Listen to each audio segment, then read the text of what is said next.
When you send forth your Spirit, we are renewed, we are renewed.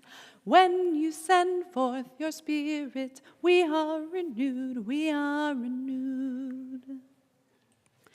You send forth your Spirit, writes the psalmist, and all your creatures are created, and so you renew the face of the earth. The readings that we have for this Pentecost Sunday are so rich. I love the way they are just bursting with fullness and bursting with life.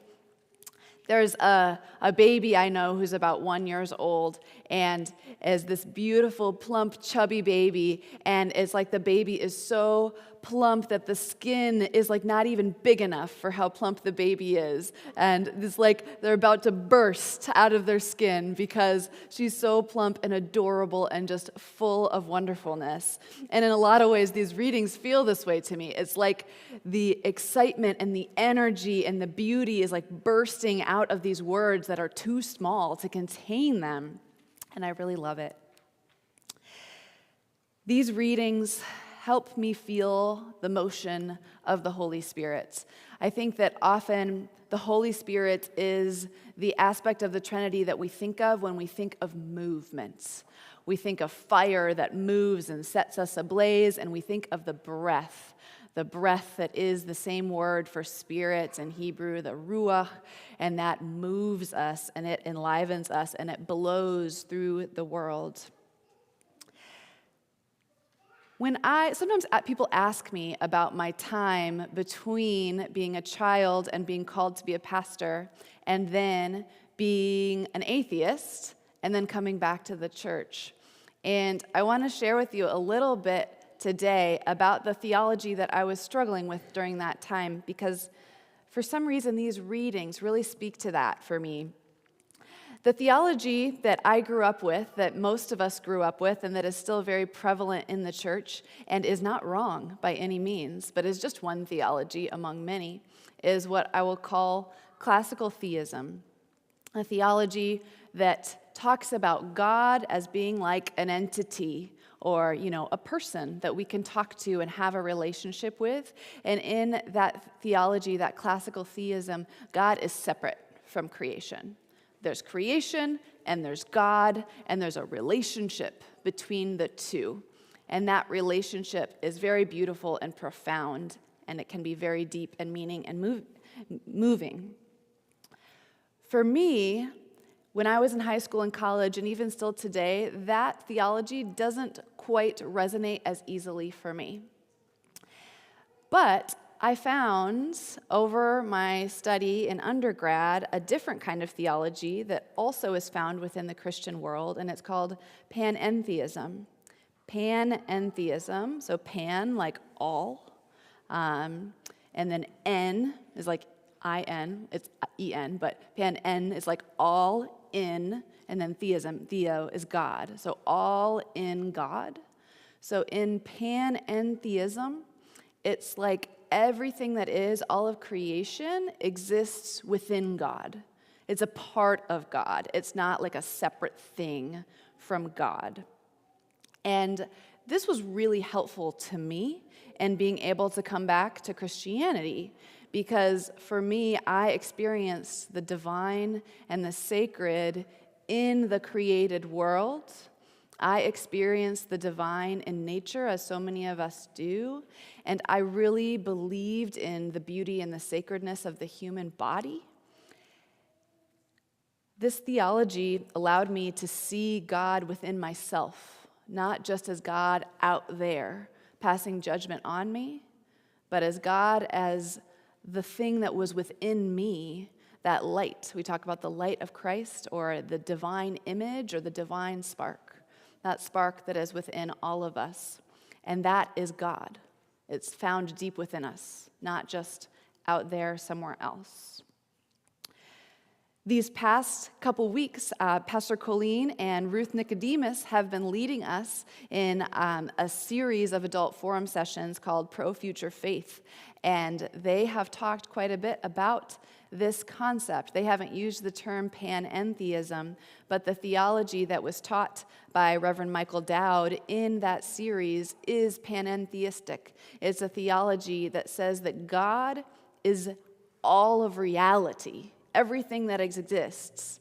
God is that and more.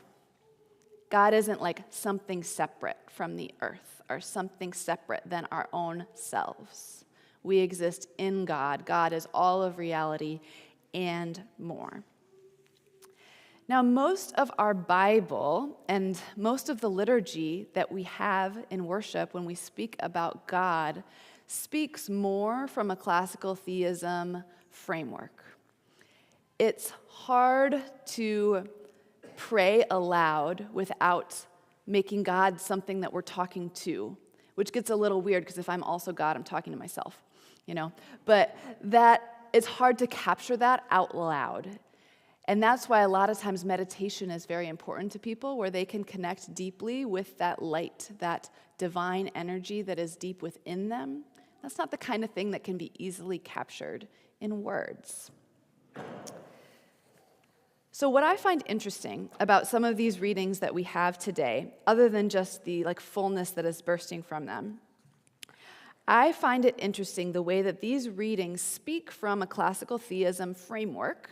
They talk about God as being something that has a relationship with creation, as if creation is separate, but they describe it in such a way that it gives this feeling, at least for me, this feeling of oneness between God and creation, as if creation is actually just like an outpouring or an extension of God. So the psalm especially is where I really see it. It says, God, in wisdom you have made them all the earth is full of your creatures. So it's this framework that God made them as opposed to them being just an outgrowth of God. But the way that they talk about this relationship, you give to them their food and they gather it. You open your hand and they are filled. You hide your face and they are terrified. You take away their breath and they die. You send forth your breath and they breathe again. It's as if whatever God does, the creation is just mirroring that. They're so intricately connected. If God opens God's hand and face, the creation opens and blooms. And if God curls inward, then creation dies. It's like it's an outgrowth of God in that way. At least that's how I read it. You send forth your spirit, also the same word for breath. You send forth your breath and you renew the face of the earth. It's like God is the breath that we breathe. God is the breath. Then we have the Acts reading, the Acts of the Apostles, that speaks about suddenly from heaven there came a sound like the rush of a violent wind, and the entire house was filled, and there was fire above each head, and people spoke in languages as if someone was speaking through them. It's like God inhabited all things, or at least there was a special moment where we saw the reality that God is actually always inhabiting all things. I will pour out my spirit upon all flesh, and all shall prophesy. It's like the words that we are empowered to speak are the words that come from God. This idea that God is within us, that God is the life that is within us, reminds me of a couple things. First, it reminds me of Parker Palmer, he has this beautiful book called Let Your Life Speak, where he talks about letting the life that is in you live. Like, what is the life that wants to live in you? And what is getting in the way of that life? What nourishes the life that is in you? And what stomps it down and makes it go hiding and makes it suppressed? And how do we nurture the life that is in us and let it lead? It also reminds me of our music director, John Gladen, who will often say, let's see what's trying to happen here. And maybe you've heard him say that, but he talks about, when we're like, what are we going to do? What's the plan going to be? It's not all like, I, John, am going to like control what happens and decide how it's going to be. It's like he is in relationship with reality, relationship with the community here, and is like listening for the life that is in this community. What is it that's coming up from the community? What is it that's trying to happen here? What is the life that is in us trying to do? Where is it trying to go? Where is it trying to lead us?